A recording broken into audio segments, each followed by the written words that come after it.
பல சின்னஞ்சிறு கதைகள் பேசி வளம் பாடி துன்பம் மிக உழன்று பிறர் பாட பல செயல்கள் செய்து நரை கூடி கிளப்பருவம் எய்தி கொடுங்கூற்றுக்கு இரையட பின் மாயும் பல வேடிக்கை மனிதரை போல் நான் வீழ்வேன் என்று நினைத்தாயோ? நின்னை சில வரங்கள் கேட்பேன், அவை நேரே என்று தரும். என்ற முன்னை தீய விளைப்பயங்கள் இன்னும் மூடாது அழிந்திருதல் வேண்டும்.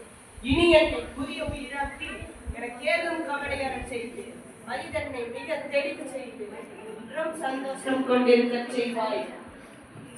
தோடை வழிபடியலாக்கி உடல் சோர்வும் பிடிபடவும் நோக்கி அறிவாடை கொண்டு கிடந்தாலும் கட்டு மாறா உடலுறதி தந்து சுடர் நாடை கண்டதும் மலர் போட ஒளி நன்னித்திகளும் முகம் தந்து மத வேடை வெல்லும் முறை கூறி தவ மேன்மை கொடுத்தவர்கள். நன்றி, வணக்கம்.